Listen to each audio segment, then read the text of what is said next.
Welcome back to Les Schwab Tire Center's Outdoor GPS, presented by Fisherman's Marine and Outdoor. Big thanks for Tony Gilbertson coming into the studio this morning on a Saturday and sharing some great info. And again, congratulations on that World Championship title.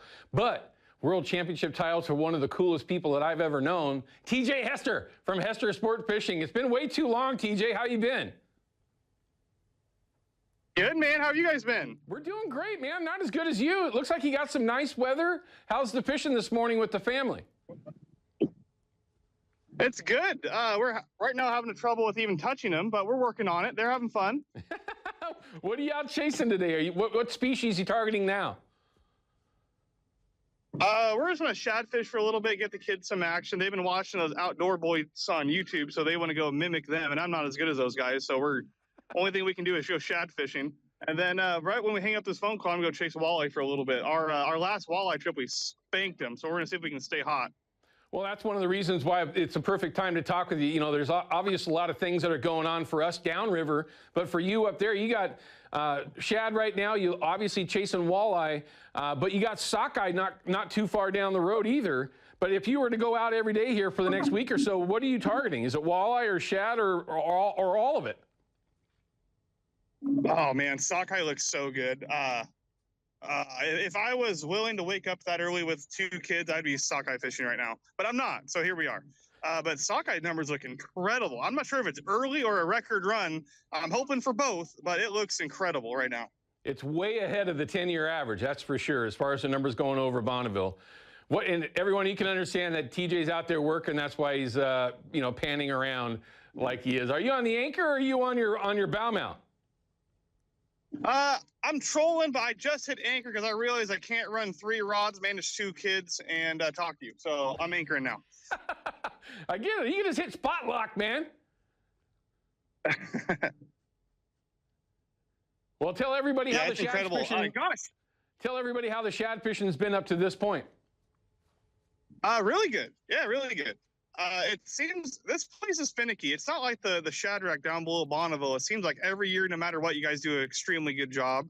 This is very current oriented. They're either, pushed up against the bank or they're not. But it's been a good year so far. It's been fun. Is it a pretty popular fishery up there, TJ, for folks that chase shad, or is it kind of a secondary thing? There's probably a dozen boats out today. So I would say not that popular. I mean, compared to other fisheries. Yeah, because you certainly have some options that are up there. How's the walleye fishing been? You said it's been a while since you were out.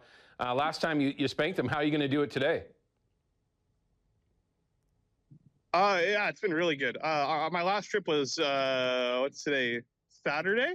So I fished Thursday, and we got like 26, like 3 hours. So I'm going to knock on wood somewhere and not jinx it, and it's really good. We've been pulling plugs and jigging a little bit, but it's been awesome. Pulling plug. Okay, now wait a second. That's one of my favorite things to do is pull plugs. I know that when we've talked in the past about you walleye fishing, it's typically jigging, worm harnesses, this and that. You don't usually mention plugs very often. Is that just because of the time of year or the location that you're fishing?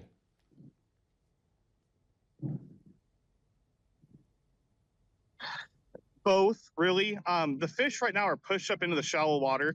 So kind of your 2 options are be a really good worm harnesser, which I am not. I'm very average at worm harnessing.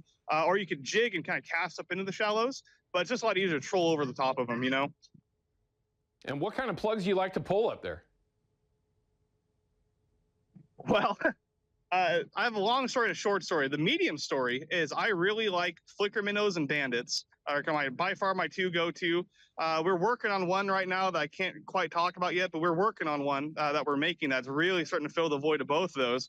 But I have this like Bass Pro Shop bargain bin plug that I got for pennies on the dollar. That's by far my hot plug right now, and I borderline don't want to talk about it because it's like a $2 plug and it's awesome. But that thing, man, it's been freaking great. That's hilarious because it's amazing how sometimes you can find one of those mysterious baits that turns out to be one of your best ones. I got to ask you this, though, just for myself, really, because when I pull plugs around for walleye, it's always the hot lips, right? A plug that's been around for 100 years. Lure Jensen's designed it 100 years ago. Very popular in a lot of different areas. Are those plugs that you ever use up there, or do you stick with those skinnier, longer body style type baits? We stick with the longer skinny, right? We say there's two different kinds of actions. There's the wide wobble and the narrow wobble. Yeah. So either one of those, a bandit's more of a wide wobble. I'm sorry, I'm mistaken. A reef runner is more of a wide wobble. A flicker minnow is more of a narrow. But it's one of those things where people don't troll herring anymore at buoy 10. But those guys with gray hair sure do very good on it. And the guys that troll hotless up here do extremely good job catching them on it. It's just, I'm a 90s kid. I got to have something easier, right? I can't do it. I get it. You're young.